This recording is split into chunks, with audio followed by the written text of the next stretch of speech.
안녕하십니까. 행복한 아침 이재용입니다. 안녕하세요. 장예인입니다. 이제 장마 태풍 지나가고 나면 본격적으로 여름 휴가가 시작이 될 텐데 오늘 여행 코너에서요.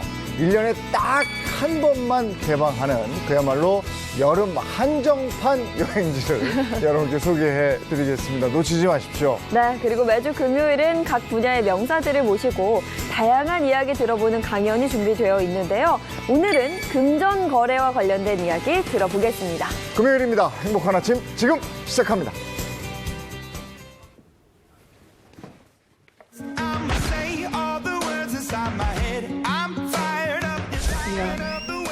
제발 줘요.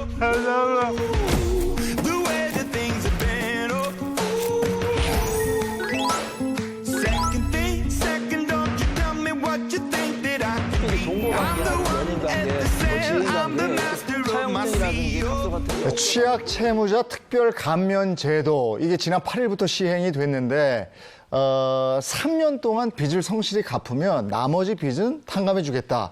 이런 내용인데 이 제도에 대해서 여러 가지 얘기가 있습니다. 네, 제 주변에서도 의견이 상당히 분분한데요. 한 친구들은 이렇게 되면 너도 나도 너무 쉽게 빚을 지는 게 아니냐라는 의견이 있고, 또 다른 친구들은 재기의 발판이 될 수도 있을 것 같다라는 의견도 있더라고요. 이 얘기를 포함해서 돈 관련해서 참 예민해질 수밖에 없잖아요. 네. 이런 얘기들을 오늘 집중적으로 나눠보도록 하겠습니다.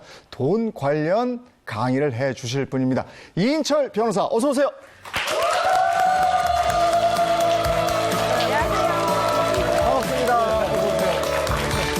반갑습니다. 네, 반갑습니다. 네, 워낙 많은 분들이 사실 이인철 변호사에 대해서 잘 알고 있는데요. 네. 이혼 전문 변호사로 유명한데 오늘은 또 돈에 대한 이야기 해주신다면서요. 혹시 오늘 이혼 얘기를 들으러 오신 분들은 이혼 얘기는 아니고요. 제가 이혼 전문 변호사는 맞는데 이혼 법정에서 부부들이 왜 이렇게 싸울까요? 서로 감정 때문에도 싸우고 자녀 때문에도 싸우는데 결국에는 돈 때문에 싸우더라고요. 네. 위자료를 또 얼마 줘야 되냐, 재산 분할 또 많이 받고 싶다. 그거 가지고 싸우거든요. 네. 그래서 제가 또 돈에 대해서 박사가 됐어요. 이혼 생활 많이 하다 보니까. 네. 자, 그래서 오늘은 이제 돈에 대해서 말씀을 드릴 텐데 우리가 주변에 뭐 친구라든지 아니면 가족 간에도 돈 거래를 할 수가 있어요. 자, 근데 돈을 준 사람의 입장에서는 저는 내가 저 돈은 꿔준 돈이니까 꼭 받아야겠다. 이렇게 생각하시는데 받은 사람 입장에서는 아니 그거는 꾼 게 아니다. 그냥 호의로 준 거 아니냐. 네. 그래서 이제 다툼이 되는 경우 굉장히 많아요. 네. 그래서 억울한 일을 당하지 않게 오늘 제가 강의를 준비했습니다. 자, 강의 주제는 뭘까요? 바로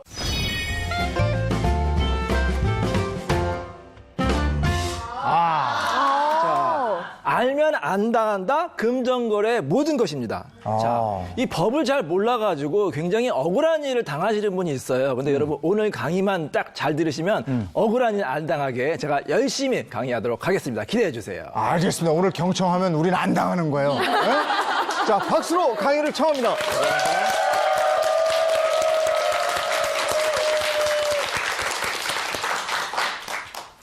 자, 아까 이제 취약 채무자 특별 감면 제도라고 이제 말씀을 하셨는데 좋은 제도가 생겼어요. 이 채무자 같은 경우에는 자신이 성실하게 빚을 갚으면 최대 95%까지 갚지 않는 제도가 있어요.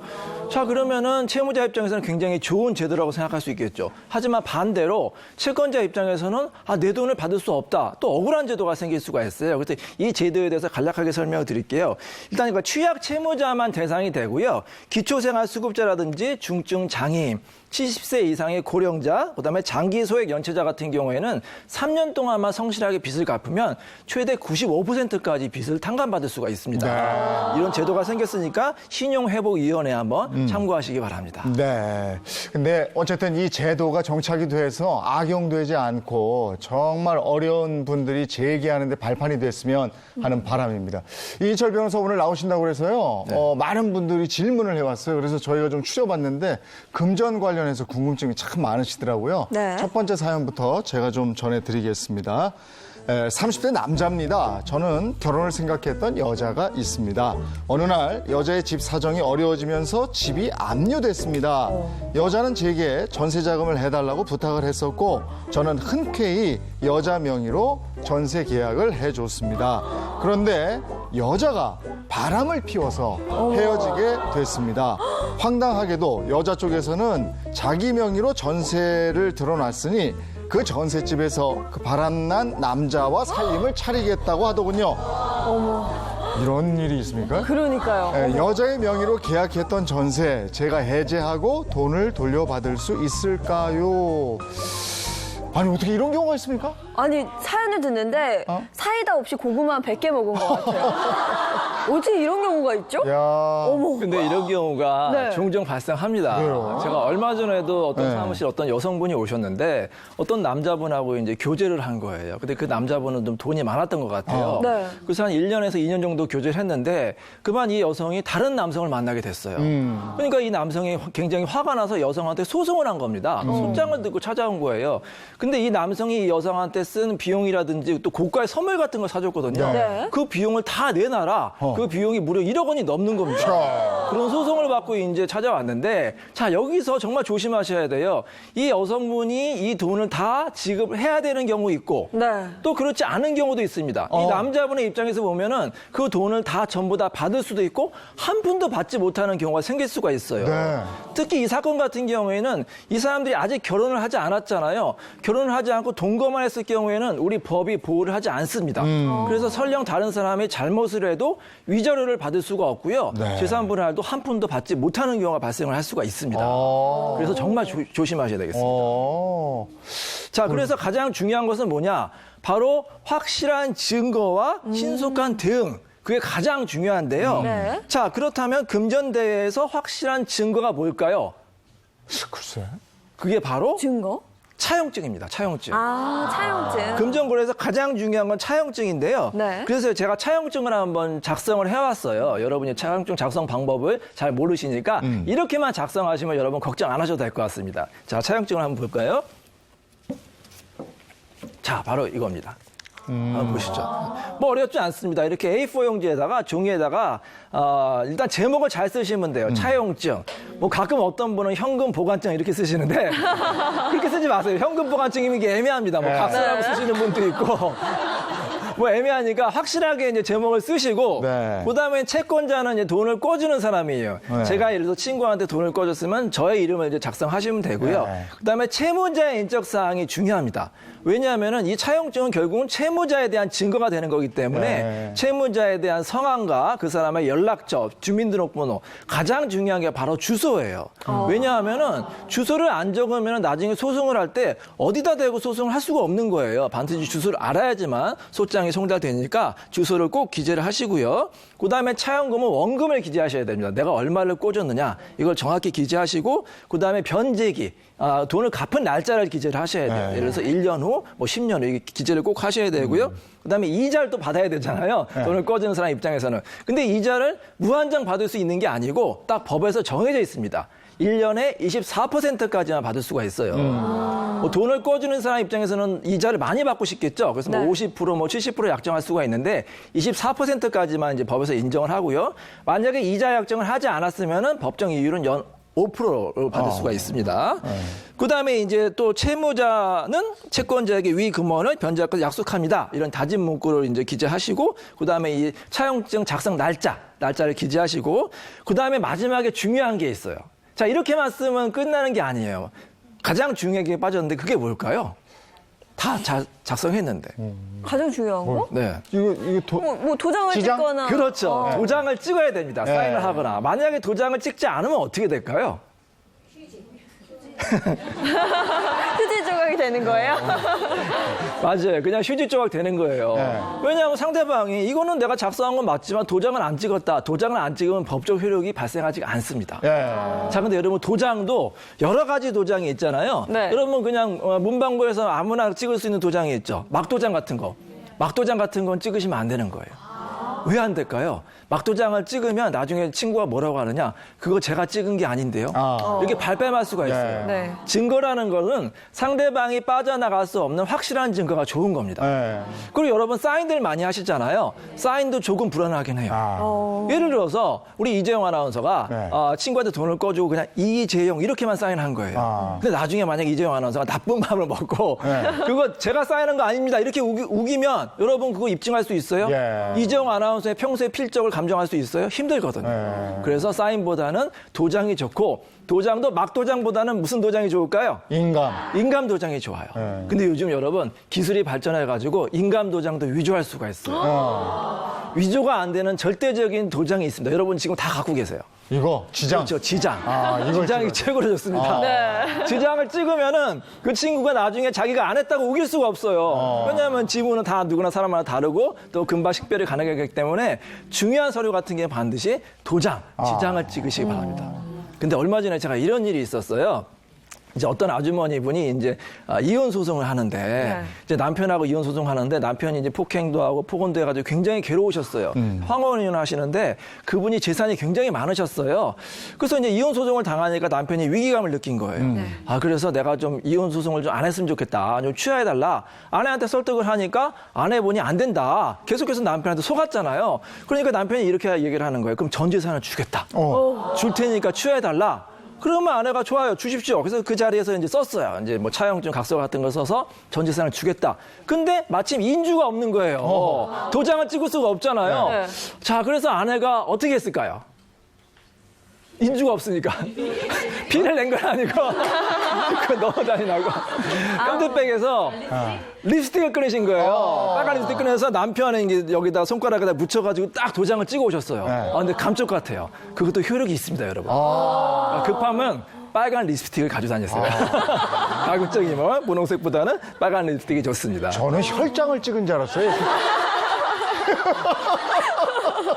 근데 그거 저 공증 안 받아도 괜찮아요? 네, 공증을 받으면 더 확실하지만 또 언제 공증사무실까지 가겠어요. 비용도 들고. 공증을 안 받아도 차용증만 제대로 작성을 하시고 도장을 찍으면 법적 효력이 발생합니다. 걱정하셔도 되겠습니다. 근데 곤란한 경우도 좀 있을 것 같아요. 연인 혹은 가족들한테 돈 빌려주는데 차용증까지 받기가 좀 뭐할 때는 다른 뭐 증거가 될 만한 거 가지고 있으면 좋을 것들이 있을까요? 그렇죠. 여러분 또 우리나라 사람들이 정에 약해가지고 뭐 친구들한테 뭐 연인한테 또 가족들한테 차용증 작성해라. 이렇게 이제 말씀하시기 어렵잖아요. 네. 사실 변호사인 저도 가끔 친구한테 돈을 꿔주는데 차용증 아직 못 받아봤어요. 그 차용증 써달라고 하기 좀 그렇잖아요. 친구 간에 또 우정이 또 있는데. 자, 그렇다고 차용증을 안 받고 예를 들어서 뭐 1,000만 원, 뭐 5천만 원 꿔주면 좀 불안하시죠? 네. 다른 증거가 있어야 됩니다. 자, 다른 증거 뭐가 있을까요? 여러분 한번 상식적으로 생각을 해보세요. 돈을 보내면 뭐가 남죠? 은행에? 은행 거래 내역증이 남잖아요. 자, 많은 분들이 통장으로 보냈으니까 은행에 다 기록이 남으니까 나는 증거가 있어 안심하는 경우가 있어요. 자, 그럼 여기서 제가 퀴즈를 낼게요. 그런 은행 이체증, 거래증이 과연 내가 친구한테 돈을 꿔줬다는 증거가 될까요, 안 될까요? 난 될 것 같은데? 된다. 된다. 무슨 한번 들어보세요. 대부분이 된다고 생각하시는데? 그러면 안 된다. 그거 되지 않나? 될 것 같은데요? 찍혀 있잖아요, 다. 그 영수증 대용으로 그거 쓰던데. 네. 자, 많은 이제 재판에서 이게 문제가 돼요. 다른 증거는 아무도 없고, 이제 입금증만 딱 내는데, 이제 원고가, 이제 보통 원고라고 하거든요. 소송을 제기하는 원고가, 판사님, 저는 다른 증거가 없지만, 제가 5년 전에 5천만 원 입금한 내역이 있습니다. 이걸 증거로 제출하겠습니다. 네. 그럼 판사가 딱 봐요. 고개를 끄덕끄덕 하겠죠. 5천만 원 입금한 게 맞구만. 그럼 피고한테 물어보겠죠, 판사가. 자, 피고 그러면 5천만 원 꿔준 걸, 빌린 걸 인정합니까? 돈 받은 걸 인정합니까? 그럼 피고가 뭐라고 하느냐? 입금증을 딱 보고 깜짝 놀라겠죠. 이걸 가지고 있었으니까. 그럼 그걸 부인할 수는 없어요. 판사님, 제가 5천만 원 받은 건 맞습니다. 하지만 제가 그거는 꾼 게 아닙니다. 이렇게 이제 주장하는 거예요. 그럼 꾼 게 아니면 뭡니까? 사실은 둘이 연인 관계였죠. 지금도 연인 관계였잖아요. 그 연인이요, 그 남자친구가 저한테 쓰라고 그냥 준 겁니다. 이렇게 증여라고 주장할 수가 있고요. 또 일반 그 개인 간에는 뭐라고 주장하느냐? 그거는요, 제가 꾼 게 아니라요. 10년 전에 저 사람한테 꿔준 거를 받은 겁니다. 10년 전에 현금을 꽂은 거를 다시 받은 겁니다. 그것만 기록이 남은 겁니다. 이렇게 할 수도 있고요. 더 많이 주장하는 게 뭐라고 주장하냐면 그건 제가 투자받은 겁니다. 여러분 주변에 친구를 믿고 투자금을 건넸는데 그 친구가 사업이 잘 되면 다행이지만 사업이 안 돼가지고 망했다. 그럼 여러분 투자금은 못 받는 거예요, 법적으로. 이렇게 주장할 수가 있어요. 굉장히 실무에서 많이 문제가 되니까 이 은행 입금증만 갖고는 여러분 100% 안전한 증거, 물론 없는 것보다 있는 게 낫지만 그냥 참고 자료고요. 100% 안전하지 않습니다. 다른 증거가 필요합니다. 그럼 여러분 다른 증거 뭐가 있을까요? 다른 증거? 증인. 빌려줄 때 옆에 누가 있었어요? 네, 예. 우리 이제 증인, 예를 들어서 제가 이제 돈을 꿔줘가지고 이제 증인을 우리 이재용 아나운서 옆에 있어가지고 증인을 불렀어요. 그럼 이재용 아나운서가 사실대로 이제 선서하고 증인하기도 판사님, 우리 이인철 씨가 우리 다른 사람한테 돈을 꿔준 걸 제가 봤습니다. 이렇게 주장할 수가 있어요. 자. 근데 이제 피고가 증인을 누구 세웠냐? 우리 장애인 MC를 이제 딱 증인을 세운 거예요. 우리 장애인 MC가 판사님, 그건 이인철 씨가요, 저 사람한테 돈을 꿔준 게 아니라 그냥 준 거예요. 이렇게 서로 증언이 엇갈릴 수가 있는 거예요. 그러면 증인의 효력이 이제 감쇄가 되잖아요. 그래서 증인은 너무 믿으시면 안 돼요. 왜냐하면 사람의 기억이라는 불확실하니까. 그래서 좀 더 과학적인 증거가 필요합니다. 자, 그럼 두 번째 증거가 뭐가 있을까요? 바로 이겁니다. 녹음. 말을 못 바꾸게. 그렇죠. 녹음을 말을 못 하는 거군요. 바꾸게. 요즘에 여러 가지 청문회라든지 그런 데서 녹음도 굉장히 많이 문제가 되잖아요. 또 실제 재판에서도 녹음이 굉장히 많이 증거로 활용이 되고 있어요. 예를 들어서 여러분이 친구한테 돈을 꿔줄 때 아무 말 안 하고 돈 꿔주는 사람이 있어요? 분들이 말을 하겠죠? 네. 예를 들어서 친구가 인천에 나 5천만 원만 꿔줘. 언제 갚을게. 그런 말을 녹음하시면 되는 거예요. 친구가 얼마를 꿔줘. 이자는 얼마 줄게. 언제 꼭 갚을게. 이런 대화를 녹음하시면 되는데 자, 문제는 뭐냐? 이 친구 앞에 녹음기를 갖다 대면서 너 차용증 없으니까 여기다 대고 좀 얘기를 해봐. 그럼 친구가 기분 나쁘잖아요. 그죠?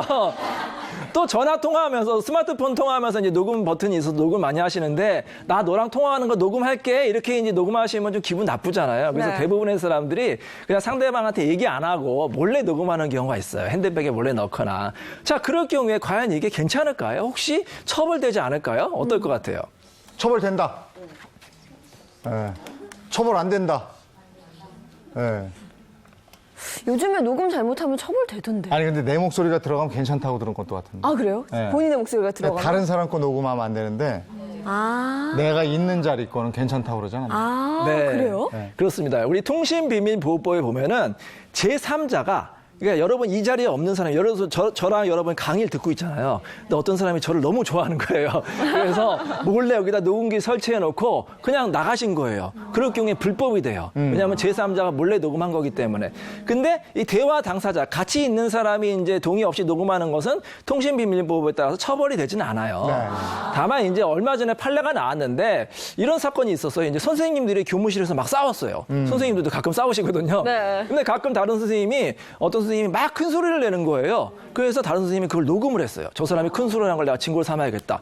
그래서 녹음을 당한 사람이 소송을 했어요. 자신의 인격권, 음성권을 침해받았다고 소송을 했는데 그 법원에서는 원칙적으로 상대방 동의 없이 하는 것은 민사적으로 불법행위가 될 수 있다.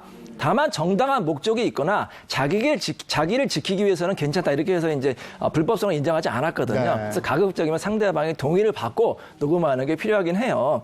또 얼마 전에 이런 일이 있었어요. 요즘 이제 아동학대가 많이 문제가 되잖아요. 네. 그래서 어떤 어머니가 집에 이제 어린이를 보모한테 맡겼는데 이 어린이가 좀 이상한 거예요. 아이가 깐난 아이인데 자꾸 좀 이상해가지고 몰래 녹음기를 설치했어요. 자, 이 보모가 아이를 잘 이제 다루나. 근데 아니나 다를까 녹음기를 들어보니까 그 부모가 아이를 막 학대하고 욕하고 그런 게 녹음이 된 겁니다. 그래서 그거를 근거로 해서 법원에 이제 그 소송을 했거든요. 고소를 했어. 이 사람을 처벌해달라. 네. 그랬더니 그 부모가 뭐라고 주장해? 다른 증거는 아무것도 없었어요. 이렇게 몰래 녹음한 증거만 있었더니 이렇게 주장한 거예요. 그 녹음은 불법적으로 녹음한 겁니다. 어머니가 제3자가 몰래 녹음한 거잖아요. 증거가 불법적으로 녹음됐으면 그건 증거로 사용될 수가 없거든요. 그래서 무죄라고 주장을 했어요. 네. 그래서 1심에서는 무죄가 됐어요.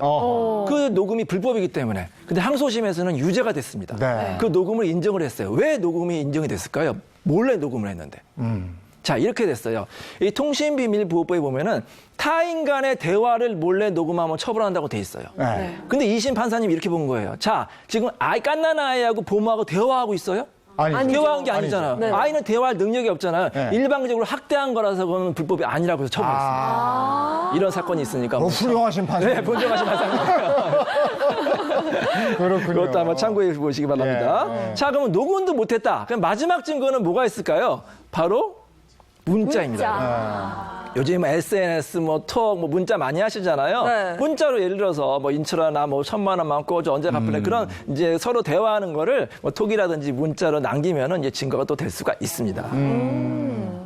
이 사례 같이 근데 이럴 수가 있어요. 이제 이 남자가 여자한테 여자를 믿고 우리 이제 결혼할 걸 대비해서 이제 전세를 해준 거예요. 근데 이 여자는 결혼도 안 하고 전세가 자기 명의로 돼 있으니까 못 준다고 이제 이렇게 주장을 하고 있잖아요. 네. 그때 만약에 남자가 여자한테 각서를 받고 전세금을 해줬으면 어떻게 됐을까요? 예를 들어서 결혼을 하게 되면은 이 전세금은 당신 명의로 하지만 만약에 파혼이 되거나 헤어질 경우에는 다시 저한테 돌려주세요. 이렇게 각서를 받고 만약에 전세금을 넘겨줬다. 그러면 어떻게 될까요? 각서도 어떤 때는 법적 효력이 있지만 또 법적 효력이 없다는 얘기도 제가 많이 들은 바가 있어서. 네. 네. 각서가 일단 법적 효력은 있습니다. 이게. 있어요. 증여할 때 이렇게 조건부로 증여하는 것도 효용이 있는 거예요. 네. 그러니까 우리 여성분 같은 경우에는 남자친구한테 고가의 선물을 받거나 혹시 돈을 받거나 전세금 받을 때 각서 써주면 될까 안 될까요? 절대 안 되겠죠. 나중에 뺏기니까. 남자분 같은 경우에 받아야 혹시 돼. 전세금 같은 거 줄 경우에 나중에 받아야 되잖아요. 네. 꼭 각서를 받고 조건을 붙이고 그리고 이제 주시는 게 좋아요. 그렇군요. 그래서 어쨌거나 정리가 만약에 됐다고 합시다. 그래서 받을 수 있게 됐어요. 그럼 비용을 받을 수 있는 그 효력이 있는 기간도 분명 정해져 있을 것 같거든요. 그렇죠. 어떤 분들은 그냥 세워라, 내워라. 친구가 뭐라 그래요? 1년 있다 갚을게, 2년 있다 갚을게. 맞아요. 친구 말을 믿고 그냥 1년, 2년, 5년, 10년, 20년 지나버리잖아요. 근데 조심하셔야 됩니다. 여러분, 이 기간까지만 기다리시면 돼요. 이 기간을 넘기시면 큰일 납니다. 과연 이 기간이 몇 년일까요? 20년? 10년? 5년. 5년? 그래도 한 10년은 돼야 되잖아요. 5년은? 아까운 내 돈 5년은. 네. 네, 기간은 바로 10년입니다. 그래. 10년. 여러분 10년이 지나면요. 여러분이 1,000만 원을 꽂았다. 심지어는 10억 원을 꽂았다. 전 재산을 다 꽂았다. 여러분 권리가 그냥 사라져버려요. 그걸 소멸시효라고 그래요. 네. 살인자 같은 게 공소시효가 폐지됐지만 상당수의 범죄는 공소시효가 남아있거든요. 그래서 공소시효가 지나면 처벌할 수도 있고요. 민사도 마찬가지. 여러분 권리가 10년이 지나면 소멸해버려요. 그럼 아무리 여러분은 억울해도 받을 수가 없습니다. 그래서 꼭 10년 안에 받으셔야 돼요. 근데 부득이하게 나는 10년이 지났다. 이럴 경우에 정말 못 받잖아요. 근데 네. 딱 한 가지 받을 수 있는 방법이 있긴 있어요. 자, 어떻게 하면 받을 수 있을까요? 10년이 지나면 권리가 사라지는데. 뭐 시간을 되돌릴 수도 없고. 그렇죠. 타임머신 타고 갈 수도 없고. 이거 어떻게 해야 되죠? 친구를 만나세요. 만나가서 단판을 짓는 겁니다. 그럼 친구가 뭐라고 그랬어요? 1년 있다 갚을게, 2년 있다 갚을게 막 이렇게 핑계를 대잖아요. 네. 그러면 그때 그러는 거야. 좋아. 내가 2년 있다가 받을 테니까 너 나한테 약속 하나만 해줘. 무슨 약속? 2년 있다 반드시 갚는다는 약속을 해줘. 그럼 친구 알았어. 갚을게 하잖아요. 그 대화를 녹음하거나 아니면 다시 뭐를 받으면 된다? 차용증을 다시 받는 거예요. 오늘 날짜로. 그럼 어떻게 되느냐? 다시 10년. 다시 10년이 되는 10년. 거예요. 네, 연장이 되는 거예요. 근데 오늘 방송 보고 걔가 10년인 걸 알았기 때문에 그렇죠. 이제는 그러니까 여러분 친구 있으면 오늘 방송은 보지 말라고 여러분 보셔야 돼요. 이건 중요한 정보니까 그렇게 하시면 되겠습니다. 그리고 10년 지나기 전에 법원에 이제 소송을 보통 하시면 되고요. 가압류라든지 압류 이렇게 뭔가 법적인 액션을 취해야 돼요. 우리 법원에 이런 말이 있어요. 권리 위에 잠자는 자는 보호하지 않겠다. 네. 여러분 이제 아무리 법을 알고 그래도 그걸 실천으로 옮겨야 됩니다. 그래야지만 법이 여러분을 보호해 줄 수가 있습니다. 그렇군요. 알겠습니다. 자, 이어서 두 번째 사례 살펴볼게요. 두 번째 사례는 제가 한번 읽어드릴 텐데요. 자, 사례 듣겠습니다. 민사소송에서 승소를 했는데 채무자가 돈을 전혀 갚지 않아요. 연락을 하면 부모님이 아파서 병원비로 써야 한다. 또 갑자기 교통사고가 났다며 차일피일 미룹니다. 종국에는 자기는 돈이 없으니 못 갚는다 하더라고요. 알아보니 채무자가 제게 빌린 돈을 그 이후에 자신 명의 아파트를 부모님 명의로 소유권 이전 등기를 해놨어요. 채무자의 재산이 부모에게 가 있는 건데 제가 그 부모에게 돈을 요구한다면 제 돈 받을 수 있을까요? 야, 이런 사연이거든요. 이거 어려울 것 같은데. 이것도 참 답답해요. 네. 이게 안 갚을 작정을 하고 그 돈을 다른 사람, 이게 부모 명의로 부모에게. 돌려놓은 거야. 그러니까 나한테는 돈이 없는 거네요. 네. 그럼 뭐 어디 가서 받겠어? 재산이 하나도 없는데. 근데요, 여러분 실무에서는요, 이렇게 이제 제가 이제 또 하나 여러분께 죄송한 말씀 하나 드릴 수가 있어요. 이렇게 법적으로 다 알려드리고 소송을 하면 받을 수 있다. 그게 맞죠. 이론적으로는 맞는데 현실적으로 소송을 해가지고 실질적으로 돈을 받는 분이 또 그렇게 많지는 않습니다. 왜냐하면 이렇게 또 법을 악용해가지고 재산을 빼돌리는 경우가 상당히 많은 거예요. 예를 들어서 이혼 재판도 마찬가지입니다. 여러분 이혼 재판 하다 보면 이제 아내분이 이제 열심히 이제 내조해가지고 한 30년 정도 살았어요. 그래서 남편 명의로 집도 있고 뭐 상가도 있고 예금도 많아가지고 그러면 최대 재산분할 50%까지 받을 수가 있거든요. 그래서 막상 재산 해보니까요 남편 명의로 재산이 아무것도 없는 거예요. 왜? 남편이 이혼 당할 걸 예상해서 재산을 미리 빼돌리는 겁니다. 그래서 뭐 시부모 앞으로 빼돌리는 경우도 있고 친구 앞으로 빼돌리는 경우도 있고 심지어는요 이런 경우도 있었어요. 재산을 다 현금화해요. 현금화한 다음에 회사 금고나 은행 금고에 다 숨겨놓는 거예요. 그럼 못 찾아요, 여러분. 어떻게 찾겠습니까? 그래서 한 푼도 못 받는 경우가 발생할 수가 있거든요. 그래서 정말로 조심해야 돼요. 그럼 이렇게 생각할 수가 있겠죠. 남편이 예를 들어서 뭐 시부모 앞으로 빼돌리거나 아니면 뭐 친구가 자신의 부모나 뭐 부인 앞으로 빼돌렸다. 그럼 그 사람한테 대신 달라고 할 수가 있을까요? 없을 것 같은데. 또 어려울 것 같은데. 네. 예를 들어서 여러분이 이제 옆집 아주머니한테 이제 돈을 꿔줬는데 그 아주머니는 그냥 주부예요. 근데 그 남편이 아주 그냥 잘 나가는 예를 들어서 뭐 전문직이다. 돈을 많이 벌어요. 그럼 아주머니가 그 아내분이 돈을 안 갚으면은 남편한테 대신 갚으라고 할 수 있을까요? 아니면 어떤 자녀한테 돈을 꿔줬는데 부모님이 재벌이에요. 예를 들어서. 근데 자녀 앞으로는 돈이 하나도 없어요. 그러면 부모님한테 찾아가서 당신의 아들이 나한테 돈을 꿨습니다. 당신의 아들이 이렇게 문제를 일으켰으니까 부모님이 대신 책임지세요. 할 수 있을까요? 없을까요? 있을 것 같기도 하고. 부모 자식 관계는 또 있을 것 같고. 그렇죠. 아내와 남편은 없을 것 같기도 하고. 그러니까 아내와 남편. 좀 헷갈리네요. 자, 우리는 부부는 일심동체라고 하죠. 그리고 부모와 자식 간에는 가까운 관계잖아요. 뭐 도의적으로는 대신 책임지세요 할 수 있지만 법적으로는 책임지라고 할 수가 없어요. 왜냐하면은 법에서는 부부도 남남이고 부모 자식 간에도 별개 인격체인 거예요. 그래서 아내가 꿨으면 아내가 갚아야 되고 자식이 꿨으면 자식이 갚아야지 부모한테 대신 책임을 물 수가 없는 겁니다. 다만 이럴 수가 있겠죠. 예를 들어서 이제 자식이 이제 사업을 하는데 부모님이 대신 보증을 서줬어요. 아니면은 이제 뭐 자식이 이제 뭐 사고를 치니까 부모님이 미안해서 제가 대신 갚겠습니다. 대신 차용증을 써줬어요. 그럴 경우에는 대신 변제할 책임이 있겠죠. 하지만 그렇지 않을 경우에는 원칙적으로 대신 책임지지는 않습니다. 자, 그렇게 보시면 되겠습니다. 그러면 이 사례 같은 경우도 그런 뭐가 없으면 증명이 없으면은 이거는 어떻게 부모에게 청구할 수는 없는 거네요. 그렇죠. 원칙적으로 청구할 수가 없는데 또 한 가지 방법이 있어요. 네. 자, 그 방법을 알려드릴게요. 예전에 이제 뭐 IMF 때다 그 사업이 어려워지니까 사업하시는 분이 혹시 문제가 될까봐 자신의 재산을 부인 앞으로 돌리거나 이런 경우가 많이 있었어요. 뭐 어쩔 수 없이 돌리는 경우도 있지만 악의적으로 돌리는 경우가 있겠죠. 왜냐하면 다른 사람 명의로 될 경우에는 그 재산을 뺏기지 않고 지킬 수 있으니까. 그래서 우리 법에 이런 제도가 생겼어요. 사해행위 취소 제도라는 게 생겼습니다. 사해, 좀 말이 어려운데요. 해한다는 거예요. 이 채무자가 채권자를 해함을 알면서도 재산을 은닉할 경우에는 그걸 취소할 수 있다. 그래서 원상복구할 수가 있는 거예요. 이 사안 같이 만약에 자녀가 자신의 재산을 아파트를 뺏길 것 같으니까 부모님 앞으로 은닉한 거잖아요. 돌려놓은 거잖아요. 그 경우에는 채권자가 이 채무자와 부모님을 상대로 소송을 하는 겁니다. 이 행위는 사행이다. 나의 권리를 해친 겁니다. 사행위 소송에서 승소하면은 다시 부모님에 있던 소유권 이전 등기가 아들 앞으로 원상복구가 되는 겁니다. 그럼 채무자 앞으로 소유권 이전 등기가 됐기 때문에 채권자는 그거를 다시 반환 청구할 수 있다는 거죠. 그런 제도가 있어요. 이건 이혼 소송에도 마찬가지예요. 아까 위자료 재산분할 주기 싫어서 남편이 다 이제 돌려놨다고 했잖아요. 이혼 소송 하기 전에도 동시에 그 재산을 다시 남편 앞으로 돌려놓으면은 아내분이 위자료 재산분을 받을 수가 있습니다. 하지만 이 제도는 이제 시효가 있어요. 이 사실을 안 날로 1년, 발생한 날부터 5년 이내에 소송해야 되니까 꼭 주의하시기 바랍니다. 그게 다 기간이 중요하네요. 맞습니다. 그 가압류 걸어놓고 이런 것도 있잖아요. 그렇죠. 근데 사행위 소송하면 좀 복잡하고 시간도 오래 걸리기 때문에 상대방이 재산을 빼돌리기 전에 재산을 묶어둬야겠죠. 그걸 가압류 가처분이라고 해요. 재산을 묶어두면 상대방이 빼돌릴 수 없으니까 나중에 재판에 승소하면 재산을 바로 압류할 수가 있습니다. 자, 이어서 두 번째 사연 또 제가 읽어볼게요. 결혼 29년 차 여성입니다. 저희 남편은 술만 마시면 주먹을 듭니다. 하지만 술만 깨면 둘도 없는 다정한 남편이에요. 폭력에 시달리다 못해 전 남편에게 각서를 받았습니다. 저를 한 번만 더 때리면 전 재산 10억 원을 저에게 준다는 내용으로요. 그런데 각서를 쓴 지 3개월도 채 되지 않아 남편은 저를 또 한 번 구타했습니다. 저는 지금 이혼을 준비하고 있습니다. 이 각서로 소송을 걸면 제가 10억 원 받을 수 있을까요? 라는 사연입니다. 각서를 제대로 쓰셨어야 되는데. 지장을 찍었을까요? 쥐장을 찍었을까? 네? 그럼 어떻게 됐을까에 따라 달라지는 거 아니겠어요?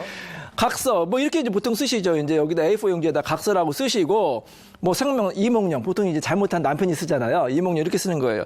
남편 이몽령은 다음의 사항을 인정하고 다시는 그러한 행동하지 않겠습니다. 뭐 첫째, 뭐 2019년 5월에 외박을 한 사실을 인정합니다. 이렇게 구체적으로 잘못한 사실을 쓰셔야 돼요. 둘째, 뭐 2019년 언제 아내 성춘연에게 막말을 한 사실을 인정합니다. 이렇게 이제 잘못한 사실을 구체적으로 기재합니다. 네. 자, 만약 다시 이러한 행동을 할 경우에는 각 행위당 위자료 1,000만 원을 지급받고 약속합니다.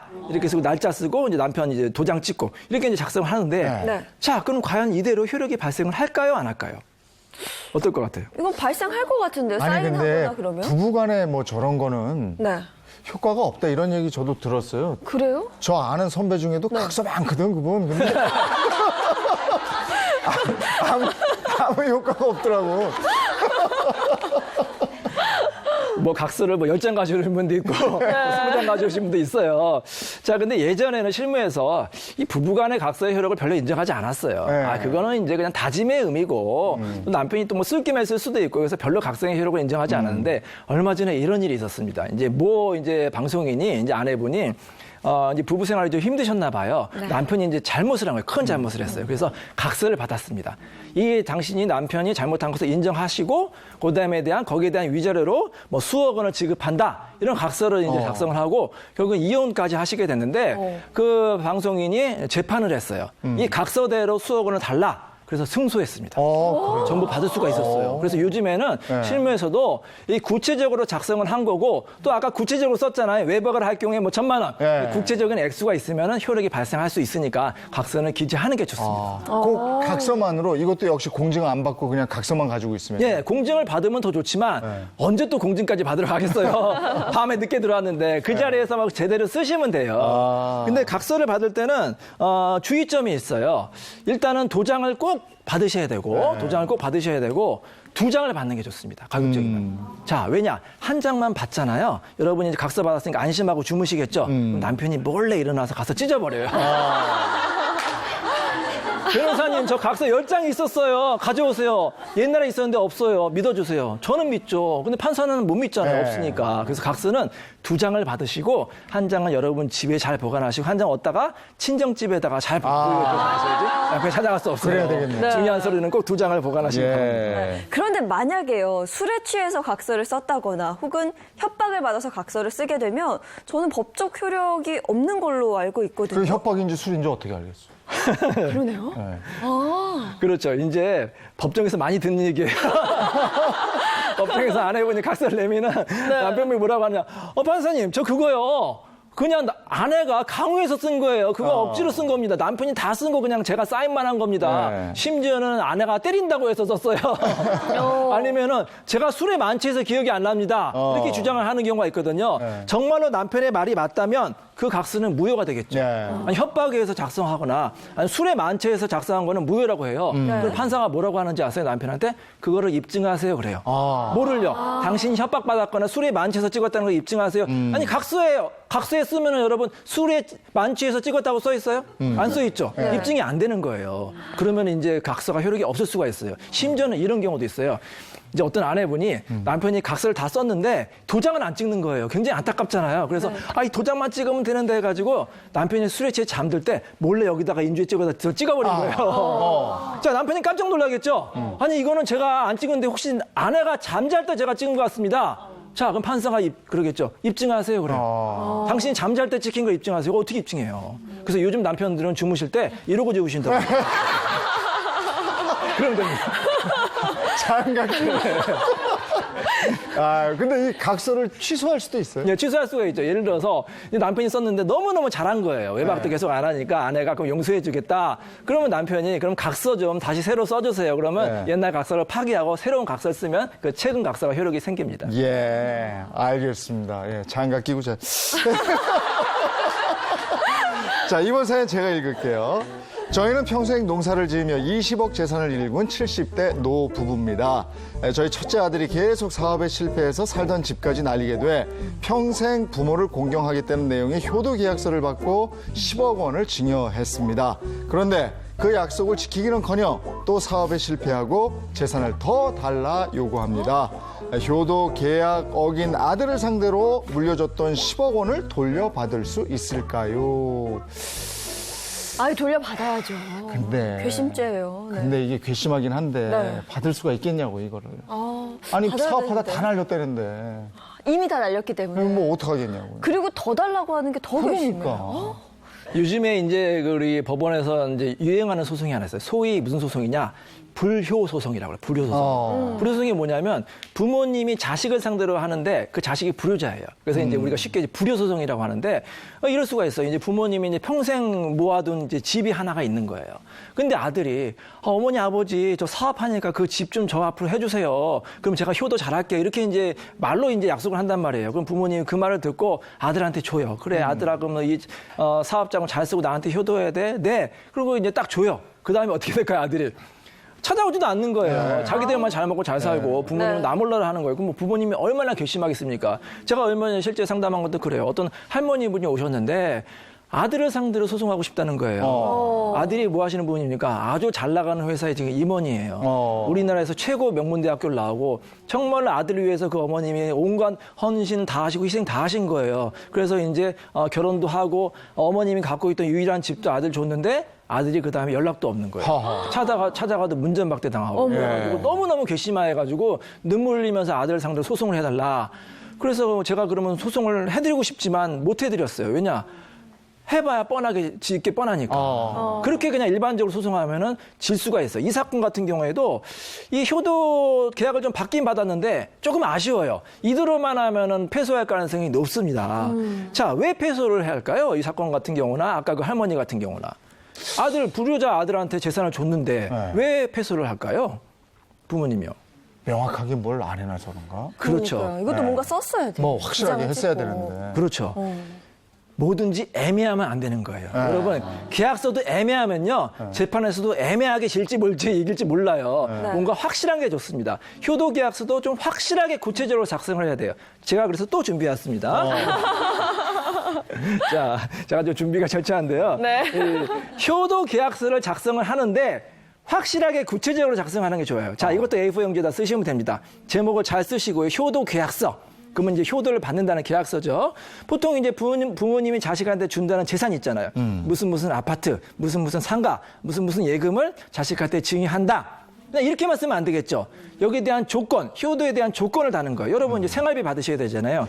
매달 생활비를 평생 동안 지급한다. 이렇게 쓰시고 또 효도 내용도 구체적으로 기재하세요. 한 달에 2번 이상 찾아온다. 그다음에 뭐 안마를 해준다. 뭐 이렇게 나한테 뭐를 사준다. 이렇게 이제 효도 내용을 구체적으로 작성하고 자, 이게 중요하죠. 만약에 생활비를 지급하지 않거나 이런 구체적인 효도 내용을 지키지 않을 경우에 어떻게 한다? 아들한테 준 재산을 다시 반환한다. 이렇게 쓰시고 날짜 쓰시고 아들의 도장, 지장을 받는 게 좋겠죠. 이렇게 작성하면은 나중에 아들이 만약에 그렇게 불효할 경우에는 소송을 하면 확실한 증거가 있잖아요. 그러면 거의 재판에서도 확실하게 이길 수가 있는 거예요. 얼마 전에 이런 사건이 있었어요. 어떤 이제 모 사업가분이 계셨는데 뭐 집도 있고 큰 저택도 있고 뭐 사업체도 있고 재산이 많으신 분이에요. 그 아들이 역시 또 사업 자금으로 뭐 집을 달라고 하니까 이 아버지가 이 효도 계약서를 꼼꼼하게 작성하고 주신 거예요. 그 저택이 수십억 했거든요.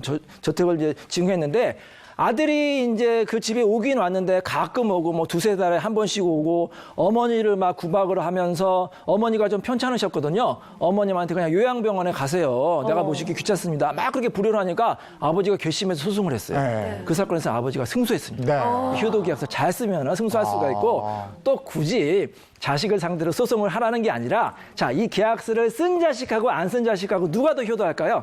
쓴 자식이 눈에 보이니까 효도를 받기 위해서라도 효도 계약서를 작성하시기 바랍니다. 그리고 요때는 얘들이 돈이 급해서 그냥 한다고 그걸. 맞아요. 그게 해야 돼요. 근데 좀 슬프기도 하네요. 좀 계약서를 그래도 써서 뭐 어쩌겠어. 언제 방문한다, 뭐 안마를 몇 번 해준다, 좀 마음이 아프긴 한데 자 어쨌거나 효도 계약서를 잘 쓴 케이스를 봤는데 잘 못 썼단 말이죠. 그래서 결국에는 돈도 못 받았어요. 그럼 조금의 생활비라도 좀 받을 수 있는 방법이 없을까요? 있을까요? 그럴 경우에는 아들한테 최후의 방법이 있어요. 그게 뭐냐면 바로 부양료, 생활비를 청구하는 거예요. 이 부모는 당장 이제 먹고 살 그 생계가 막막하시잖아요. 그러면 그 생활비를 달라고 아들한테 청구하면은 그 아들 수입에 따라서 뭐 적으면 한 3, 40만 원, 많을 경우에는 한 100만 원 정도 이제 부양료를 받고 뭐 치료비라든지 이렇게 받을 수 있으니까 이 부양료를 이제 청구하시면 되겠습니다. 그런 방법이 있군요. 그럼 또 다르게 좀 생각을 해볼게요. 그 이후에 10억이라는 숨겨둔 재산이 만약에 어머니가 또 있었단 말이죠. 그럼 이 괘씸한 첫째 아들을 안 주고 둘째나 셋째한테만 주고 싶다. 그럼 또 줄 수 있는 방법이 있나요? 그렇죠. 이제 부모님 재산이 10억이 있어요. 근데 이제 아들이 둘이 있어요. 근데 첫째 아들은 불효자예요. 근데 둘째 아들은 너무 효자인 거예요. 어머니도 잘 모시고 부양도 잘하고 생활비도 주고 그러면 어머님 마음에 누구한테 재산을 주고 싶겠어요? 둘째한테 주고 싶잖아요. 그럼 주시면 돼요. 미리 이제 생전에 증여를 하시거나 아니면 유언장에다 작성하시면 됩니다. 불효자인 첫째 아들한테는 한 푼도 안 준다. 효자인 둘째 아들한테 이 10억 원 집을 주겠다. 이렇게 작성하시면 되는 겁니다. 자, 근데 여기서 좀 문제가 있어요. 그러면은 이 10억 원 재산이 전부 다 차남한테 갈까요? 어머님 뜻대로? 글쎄. 안 그럴 것 같아요. 네. 자, 그게 원칙적으로는 맞죠. 부모님이 자신의 의지로 자신의 재산을 주니까. 근데 우리 법에서는 그렇지가 않아요. 첫째 아들도 일부 금액을 받을 수가 있습니다. 얼마를 받을 수 있냐? 자, 원칙대로 하면은 10억 원은 부모님이 유언장을 안 쓰면 얼마씩 나눠 가져야 돼요?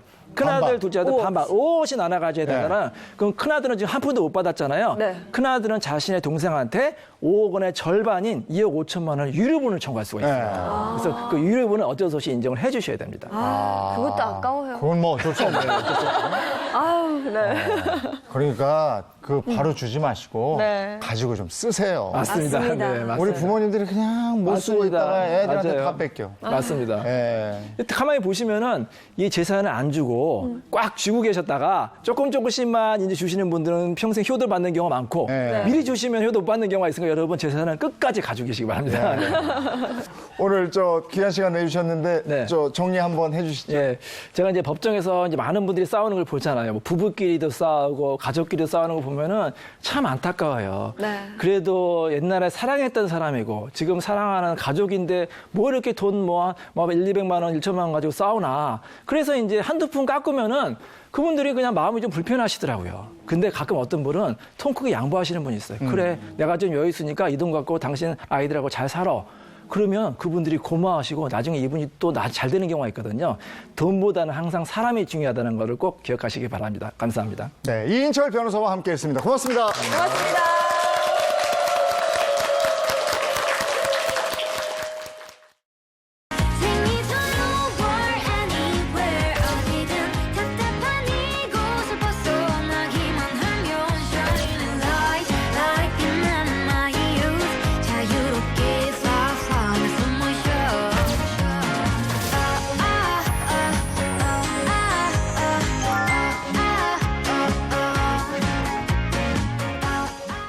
네, 여행도 정보가 중요합니다. 크리스티안 씨, 어디로 데려갈 겁니까? 어서 네, 오세요. 안녕하세요. 네. 또 이렇게 금일이 됐네요. 네. 이번 주는 아주 특별한 곳을 제가 소개를 해드리려고 하는데 네. 지금 안 가면 나중에 못 갈 수도 있는 그래요? 그런 여행지를 제가 소개해드리려고 합니다. 뭐 아니 여행도 한정판이 있는 거예요? 그렇습니다. 예. 오. 1년에 딱 한 번 여름에만 공개되는 그런 여름 한정판 네. 여행지입니다. 1년에 딱 한 번만 공개되기 때문에 거기 가시면 굉장히 깨끗하고 그런 귀한 장소라고 생각하시면 될 것 같습니다. 오늘은 더 기대가 됩니다. 네네네. 한정판, 여름 한정판. 한정판은 네. 늘 기대가 되죠. 일단 첫 번째 장소는 1년에 딱 열흘만 공개되는 네. 그런 네. 장소입니다. 바로 이곳입니다. 아유, 좋다. 녹음이 너무 아름답네요. 그러니까요. 그렇죠. 보기만 해도 너무 좋네요. 아니, 어디 정글 같은 분위기야. 그렇죠. 여기 제주도입니다. 네. 네, 제주에 넘쳐나는 그 볼거리 중에 최고의 뽑힌다면 단연 오름이지 않을까 싶습니다. 아, 오름. 네. 오름이라고 들어보셨겠죠? 오르다. 아시죠? 오르다. 뭐 이런 거 아니에요? 그렇죠. 저도 뭐 비슷하게 생각했어요. 네. 왜냐면 제주도 네네. 갈 때마다 한 번씩 올라가거든요, 실제로. 올라가야죠. 네네네, 맞아요. 그래서 오름 아니에요? 뭐 의미가 또 따로 있나요? 그러니까 오름은 제주 사람들이 쓰는 말인데 기생화산이라는 뜻이에요. 네, 바람과 구름이 쉬어간다는 그런 의미를 하는 거고요. 네. 제주도에는 360여 개의 얼음이 있다고 합니다. 예. 굉장히 많죠. 네. 지금 보이는 이 얼음은 조금 특별한 얼음인데요. 그 유네스코 세계 자연유산으로 등재되기도 했다고 합니다. 그래요? 네. 제주 몇 번 갔었지만 저기 못 가봤어요, 저도. 네. 저도요. 네. 네네. 너무 아름답네요. 아, 저기는 한정판이니까 가볼 네네. 수가 없죠. 그러네요. 이게 다른 얼음과 달리 만약에 거의 가시려면 좀 예약을 하셔야 됩니다. 아, 역시. 예, 네. 한번 이제 코스는 일단 두 가지 있습니다. 네. 첫 번째는요, 검은 얼음 9개의 봉우리를 도는 대극길이라고, 예, 그리고 용암이 흘러간 길을 따라 이어지는 용암길이라고 용암길. 써 있습니다. 어. 네, 대극길은요, 일단 평소에도 예약하면 돌아볼 수 있지만, 예. 용암길 같은 경우에는 1년에 열흘간 만 하는 거니까요. 예. 그 시기 놓치면은 나중에 또 1년 기다려야 되잖아요. 용암길이라는 데는 저기가 한정판이구나. 그러니까 태극길은 평소에도 가는데. 갈 수 있는데 맞습니다. 용암길이 네네. 1년에 열흘만 개방을 한다고 그러니까 네네. 이거 정말 시간에 딱 맞춰서 잘 가야 될 것 같은데 시기가 언제부터 언제까지예요? 네, 내일은 7월 20일부터 28일까지 개방이 되는 거고요. 네. 이 시기 놓치면은 또 내년까지 기다려야 되니까 이 네. 날짜를 잘 기억하고 계시면 될 것 같아요. 내일은 근데 지금 태풍이 와가지고 어떨지 모르겠네. 네, 비가 좀 많이 제주 올 거라서. 이쪽으로 오늘 계속 바람 불고 비 오고 이러는데. 네네. 근데 어쨌든 28일까지니까. 네네, 28일까지니까. 예, 그리고 예약 없이 그냥 오전 8시, 오후 1시에 네. 단방 수칙을 교육을 받고 나서 그때 이제 돌아볼 수 있는 것입니다. 아. 가격도 무료고요. 아, 무료입니다. 네. 너무 좋습니다. 너무 검은얼음 용암길에서는 좀 뭘 볼 수 있나요? 일단 용암길 같은 경우에는 제주 세계 자연유산 센터에서부터 출발하는 거고요. 네. 근데 검은 얼음 정상을 지나가고 나서 상륙 수림, 산딸기 군락지 등이 있는 5km의 코스로 3시간이 걸린다고 합니다. 3시간. 아, 산딸기 군락지가 있어요, 저기. 완전 모험이 되겠죠. 예. 그렇죠. 그리고 단방울로 초입부터 그 삼나무가 빽빽합니다.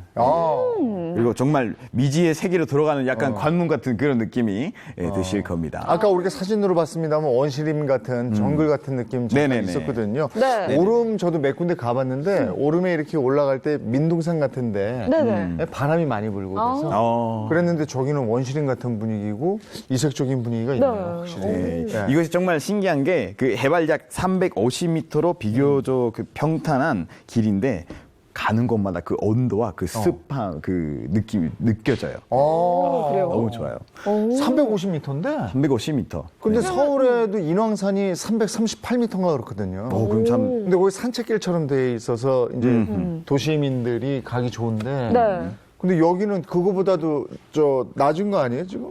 조금 조금 높은가? 네, 조금 근데 이제- 갈 때마다 저 기온이 달라진다는 게 그렇죠, 그렇죠. 그러니까요. 가는 곳마다 또 달라지는 건데 네. 이게 용암 함물구 때문입니다. 함물구 때문. 한물구, 용암 한물구 이 뜻이요. 용암의 네네네. 거품 덩어리가 이제 공중에서 떨어져서 굳은 땅의 일부가 이제 밑으로 꺼진 지형을 뜻하기도 네네네. 하죠. 함몰됐다 이거. 네, 네네네. 함몰됐다 쉽게 얘기해서.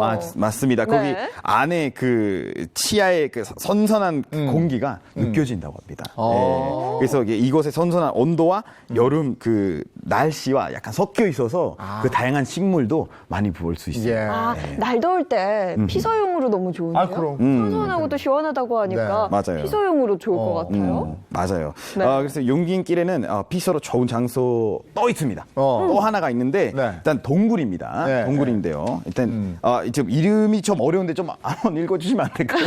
이름이 너무 어려워요. 제주 네. 선 흘리뱅디굴 이렇게 돼 있어요. 네, 바로 흘리뱅디굴? 네. 네, 바로 말씀하신 여기가 네. 여기가 전염 기념물로 네. 제주도의 가장 복잡한 미로형 동굴입니다. 어. 비공개 지역이라서요 입구만 볼 수 있지만 선선한 동굴의 그 온도가 입구에서부터 느껴진다고 합니다. 아니 저긴 비공개 지역이다 보니까 주의사항도 있을 것 같아요. 들어갈 때 이건 좀 주의해 주세요 하는 거. 일단 스틱을 사용하는 거는 안 됩니다. 예. 네, 스틱을 사용하는 안 되고요.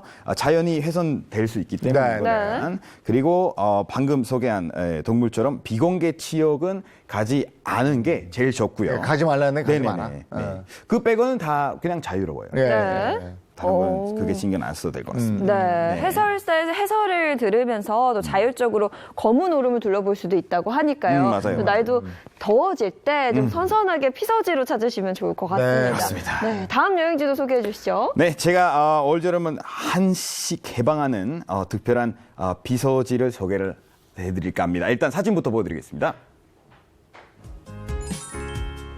여기 계곡이에요? 수영장이에요? 오, 수영장 같기도 하고. 일단 이것은 하고. 계곡인가 수영장인가? 일단 수영장은 아닙니다. 어. 네, 수영장은 아니고요. 아까 말씀하신 것처럼 계곡입니다. 아, 그래요? 계곡이에요? 아니, 근데 아주 뭐 이렇게 물을 모아놓은 것처럼 저렇게 잘 돼 있어요. 그러니까요. 계곡물로 이루어진 야외 물놀이장입니다. 아, 그래요? 오. 여기 강원도 동해에 위치한 무릉 오선녀 당이라고.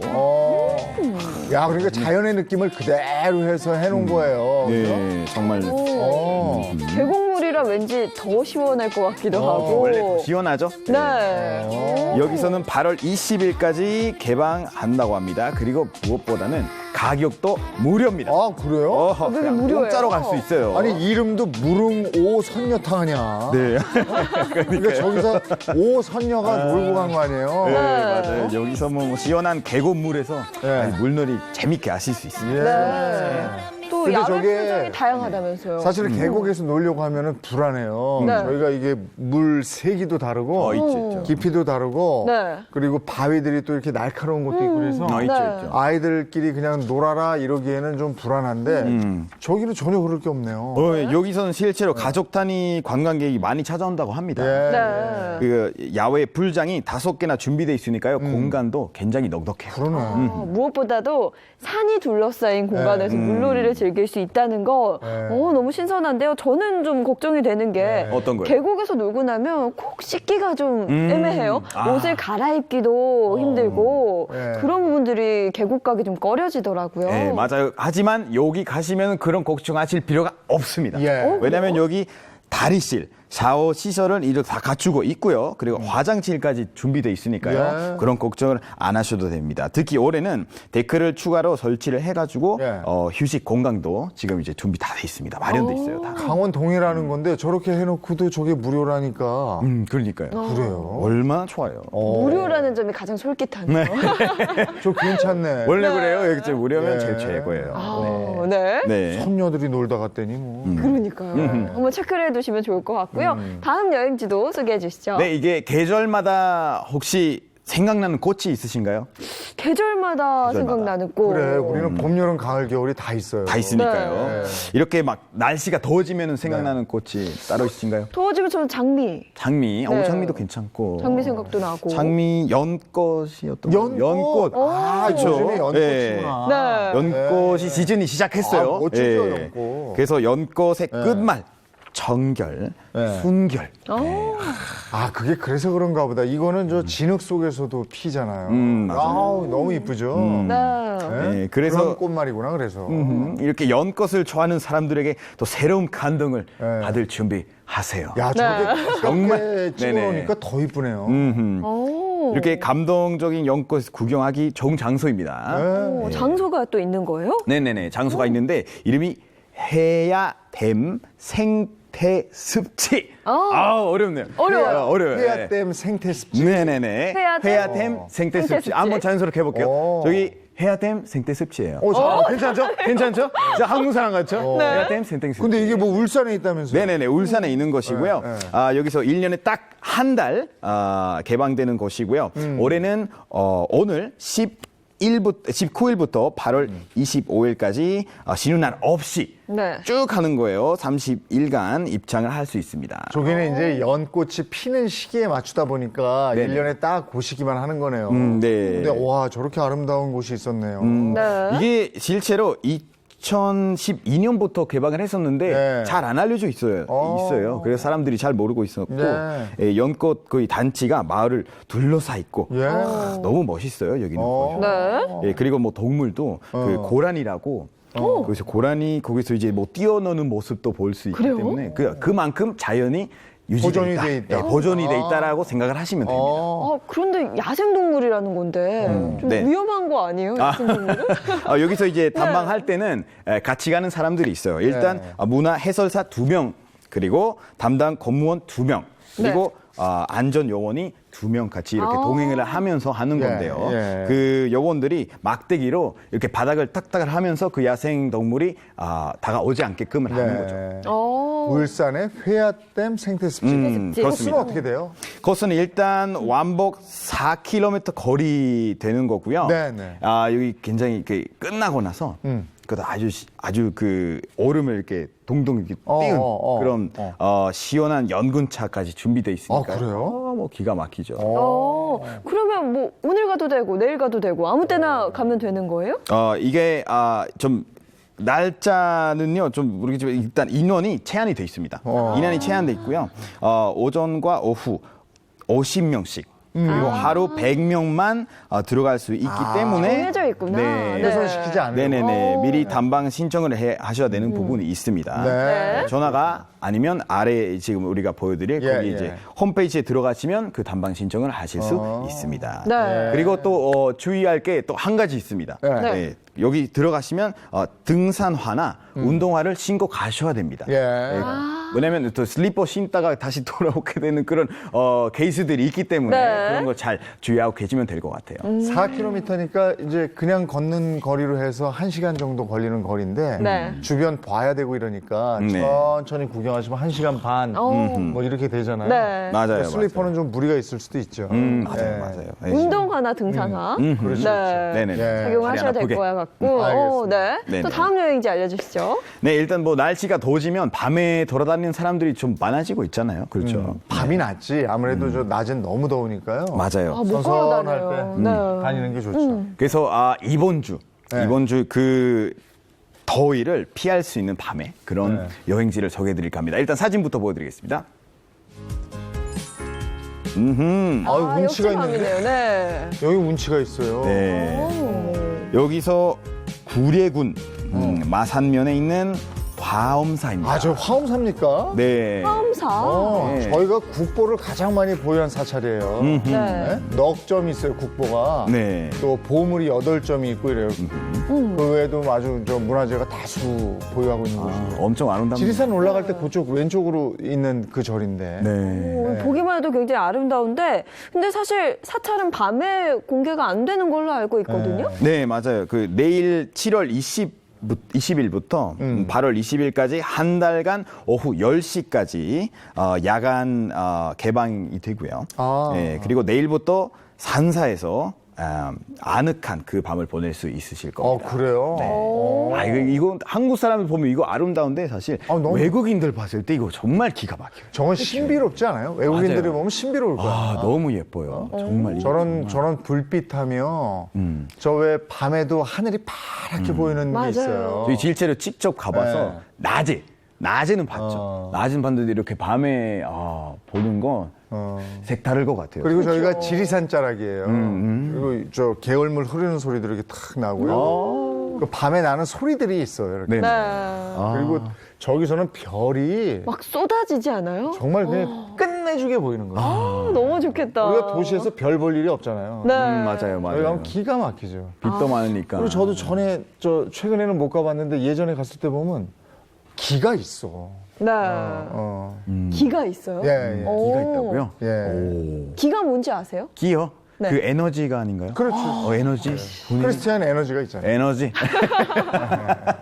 에너지 어디로 한번 가봐야 될 것 같은데. 그리고 오래된 그러니까요. 사찰 같은 느낌이 딱 있어요. 네. 진짜 멋있다. 나 한국은 이렇게. 저 주변을 한 바퀴 이렇게 돌아보면 이게 좀 정화되는 느낌도 있고 이렇다. 네. 종교를 떠나서. 그렇죠. 네. 맞아요. 네, 네. 사실 뭐 종교 이런 거는 우리가 그 비주얼적으로 이렇게 즐기기 위해서 가는 곳인데 네. 네. 이번 주말에 또 사람들이 아주 재밌는 여행을 하셨으면 좋겠어요. 그래요. 오늘 아주 귀한 곳 소개해 주셨네요. 자, 들어주셔서 감사합니다. 네, 고맙습니다. 다음 주에 뵙겠습니다. 감사합니다.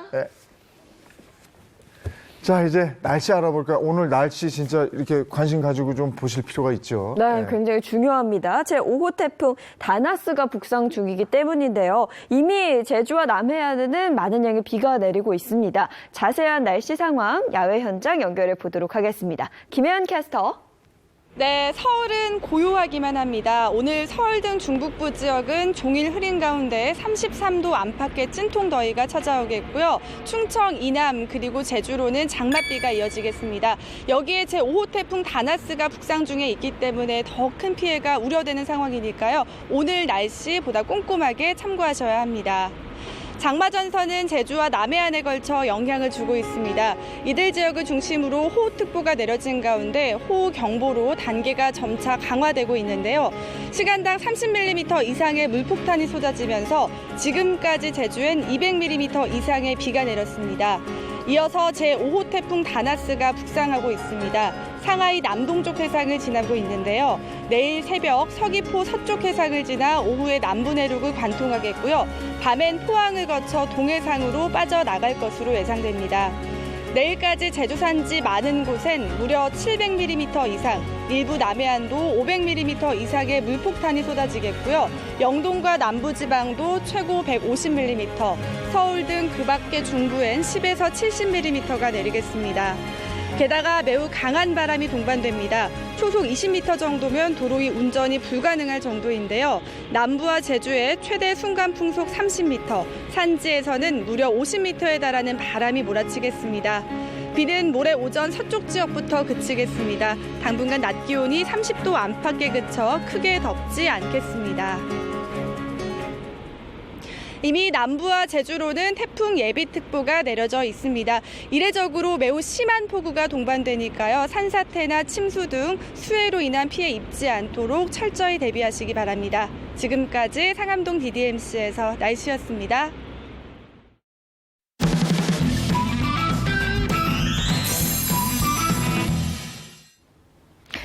국내 최대 귀농창농 박람회인 에이팜쇼의 서포터즈 발대식이 어제 서울 동아미디어센터에서 열렸습니다. 대학생 50명으로 구성된 에이팜쇼 서포터즈는 온라인과 오프라인상에서 우리 농업과 농촌의 변화된 모습을 소개합니다. 또 창농과 귀농 정보가 총망라된 에이팜쇼 홍보 활동에도 나섭니다. 올해 에이팜쇼는 8월 30일부터 9월 1일까지 4일간 서울 양재동 에이티센터에서 열립니다. 지금까지 친절한 예인 씨였습니다. 제주도를 비롯한 남부 쪽에는 뭐 비구름, 그 태풍 이렇게 막 돼 있네요. 네. 일기예보 보니까 주의 한번 더 기울이셔야 되겠습니다. 네, 물폭탄이 쏟아질 예정이라고 하니까요. 대비 철저히 하셔야겠습니다. 저희는 다음 주 월요일 아침 8시 더욱 재밌는 내용으로 돌아올게요. 네, 행복한 아침, 행복한 하루, 그리고 행복한 주말 보내십시오. 고맙습니다. 고맙습니다.